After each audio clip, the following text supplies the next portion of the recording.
This is not an election for just the MAGA vote. Trust me, Donald Trump has that. Republicans need to be fighting for suburban women, for college educated, for independents, for moderate Republicans and conservative Democrats. They want to be asked for that. Former presidential primary candidate Nikki Haley urging the Trump campaign and all Republicans to appeal to a broader group of voters than the already committed MAGA base. Joining me now, Republican vice presidential nominee and Ohio Senator J.D. Vance. Welcome back. Thanks, Shannon. Thanks for having me. Okay, so let's start there. This race is much different than what you were looking at a month ago. It is much tighter. You have said Republicans, quote, are going to need every vote they can get. You heard what Nikki Haley had to say. Here's what Karl Rove says, echoing her. He's going to be on the show later. He says, Mr. Trump so far has largely focused on themes that appeal only to his true believers, childish insults and talk of stolen elections, January 6 political prisoners, and a weaponized justice system. That won't win him a single vote he doesn't already have. So you know the faithful are with you. What more can and should your campaign be doing to reach beyond those boundaries?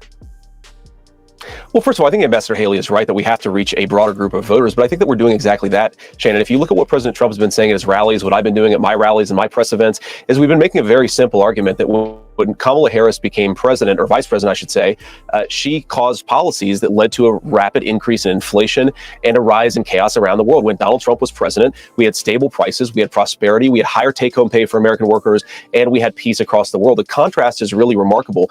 And importantly, Shannon, we actually have a vision for bringing down energy costs, for bringing down food costs, for making housing more affordable for American citizens, and we have been running on that. And of course, the media has been giving Kamala Harris a 3-week love fest, but the unfortunate fact for Kamala Harris is her record. Now, let me ask you guys this. How many people feel that we are entitled to hear something from Kamala Harris about what it is that she plans to do, how it is that she plans to move the economy?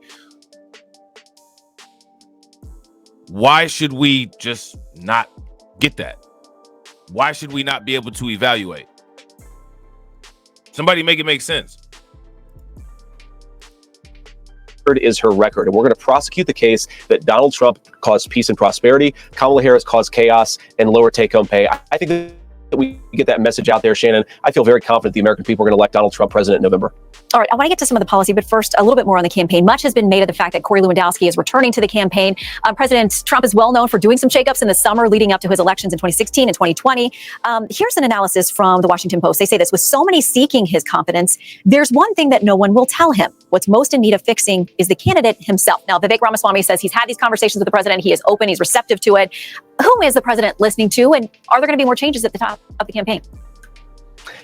Well, anybody who knows President Trump will tell you he listens to everybody. I think it's one of his great strengths as a leader is he solicits opinion from his campaign staff to the people who serve him his food at a restaurant. He's trying to get feedback from everybody because he actually wants to understand where the American people are on the issues of the day. But look, you listen to one of Donald Trump's rallies. Go to his North Carolina rally from just a couple of days ago. He was talking about Americans suffering under higher prices. He was talking about the need to bring down housing prices so that young people can afford to get in a home. He was talking about the need to bring groceries down to the level that they were at when he was president, Shannon, because normal Americans could afford to put a nice meal on the table. These are very simple things. And I think that what a lot of the people who are giving Donald Trump advice would, I think, do well to understand is that Donald Trump is carrying the message out there to the American people every single day. I'm doing it every single day, and we're just going to keep on doing it for the next 80 days. And that's how we persuade the American people to elect Donald Trump the next president of the United States. That's really what the campaign is all about. I think we're very receptive to feedback, but at the end of the day, if you look at our messaging, we're focused on the issues that Americans care about, and we're going to keep on doing that.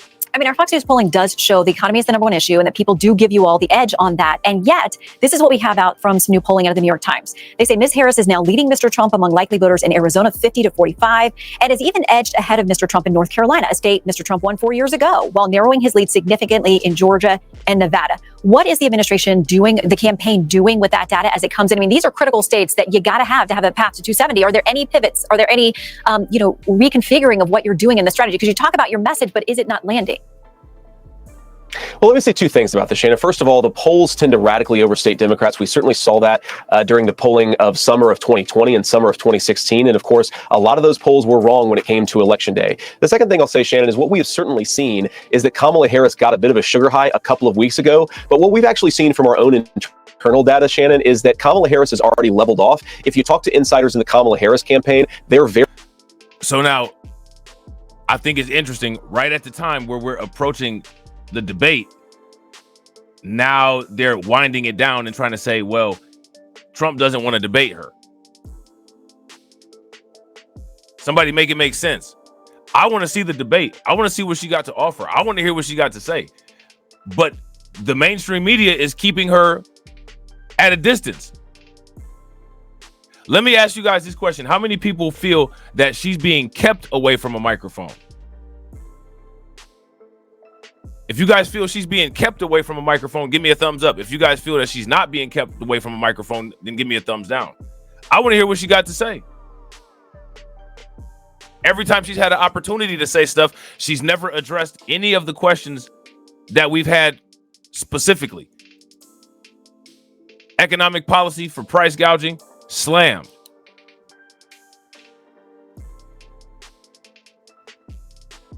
$25,000 down payment for the house, slam.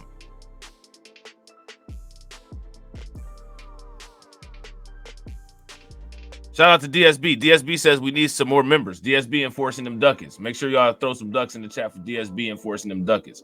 Join the membership. It's only $1.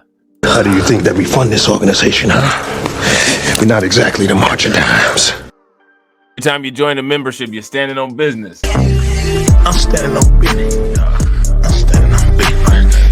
I'm standing on business. Appreciate you, DSB.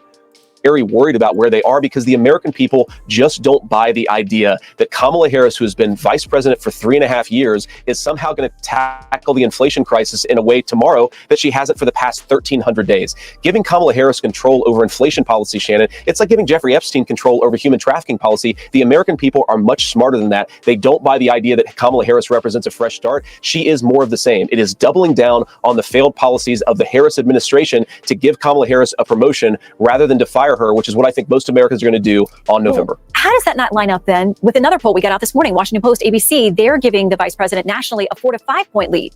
I mean, those are new numbers. So if you think the momentum is not swinging or your internal polls are suggesting differently, every other poll that's been released has shown great momentum in her direction. You know, Shannon, I think there are a lot of polls that actually show her stagnating and leveling off. Of course, ABC Washington Post was a wildly inaccurate pollster in the summer of 2020. And look, if you see the numbers that we're seeing and you actually talk to the American people, I feel extremely confident that we're going to be in the right place come November. We can't worry about polls. We have to run through the finish line and encourage everybody to get out there and vote. But our message is going to be very simple. If you want to get back to the peace and prosperity, the rising take-home pay, Donald Trump delivered it once and he can do it again. If you want to double down on the failed policies that have delivered higher food prices and higher housing prices, well, Kamala Harris has been vice president for 3.5 years, and I guarantee she's going to make the problem worse. Now, mind you, what he just said about the higher food prices, right? He just said that about the higher food prices. Remember, Kamala Harris is attributing the high prices to price gouging and corporate corruption when it comes to groceries. That's been thoroughly debunked. People are saying how ridiculous it sounds, and nobody's criticizing that. You know what I'm saying? Shout out to DSB. Make sure you guys show DSB some love. Throw some flames, some radiation emoji, and some ducks in the chat for DSB. Funding the organization. How do you think that we fund this organization, huh? We're not exactly the March of Dimes. I'm standing on business. I'm standing on business. I'm standing on business. Definitely appreciate it, bro. Definitely appreciate it. If the American people give her a promotion. So the thing we have to remember, one final point, let me just say one final point on this, Shannon, because I think it's important. Consistently, what you've seen in 2016 and 2020 is that the media uses fake polls to drive down Republican turnout and to create dissension and conflict with Republican voters. I'm telling you, every single person who's watching this, the Trump campaign is in a very, very good spot. We're going to win this race. We just have to run through the finish line. Okay, I want to give you a chance to respond to some of this back and forth on financial issues. And real quick, shout out to everybody that's watching. I really appreciate you guys. If you all haven't smashed the like button yet, please take a moment, smash the like button. We got 72 people watching and we got 60 likes. Let's try to get that to 130. Smash that like button and share the stream if you guys haven't. Share it to a friend. Tag somebody. This is what the vice president had to say about what your ticket is playing for America. He plans to give billionaires massive tax cuts year after year. And he plans to cut corporate taxes by over $1 trillion, even as they pull in record profits. And that's on top of the $2 trillion tax cut he already signed into law when he was president. She also talked about the plans for tariffs, as you heard Senator Coons talk about. Other economists have said those tariffs, along with mass deportations that would impact the workforce, will also drive up prices for Americans.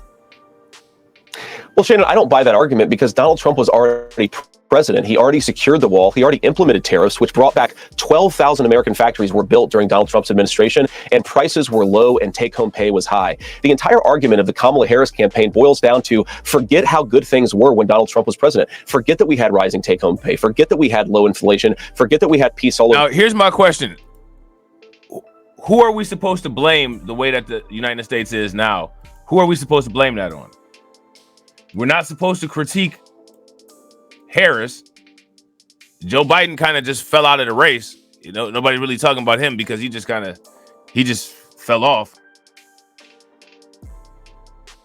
What are we supposed to be doing?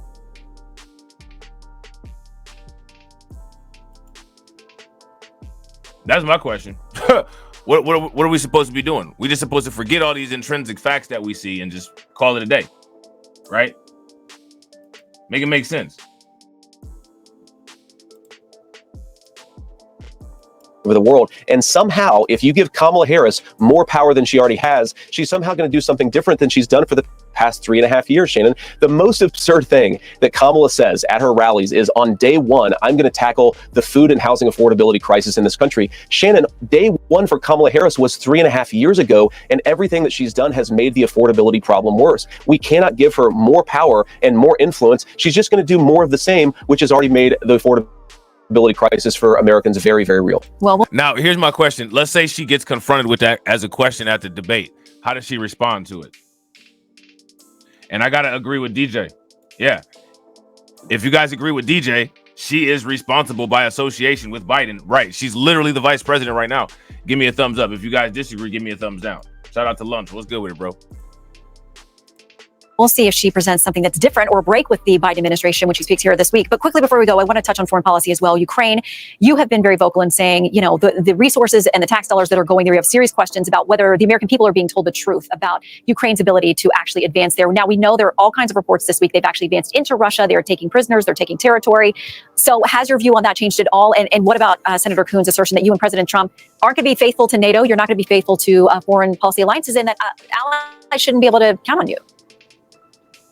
Well, what Chris Coons is saying, look, I like and respect Chris, but he's just wrong here. What Donald Trump and I have said is that there shouldn't be a free lunch for Europe or anybody else. America is not the policeman of the world, and NATO should be a military alliance where Germany, France, and all these other countries pay their fair share rather than relying on American taxpayers to subsidize their defense so they can have generous welfare states while American veterans are sleeping under park benches. It's ridiculous, Shannon. We want NATO to be a real alliance, and the way that it's going to be a real alliance is for Europe to pay up, to do what's necessary, and to allow us to focus on the most pressing foreign policy challenge we have had in nearly a century, and that is China. And that is what Donald Trump and I are going to focus on: rebuilding American factories, bringing more manufacturing jobs back to this country, not allowing the Chinese to build their middle class on the backs of ours. And importantly, if we do that, we will be in a better position to stand up to China for the next 50 years in this country. That is what we've got to focus on, and that's the most important foreign policy problem. Well, we look forward to the president talking more about those tariffs, exactly how they would work. Senator, in the meantime, we will not see you in Chicago this week, but we will see you on the campaign trail. Thanks for your time.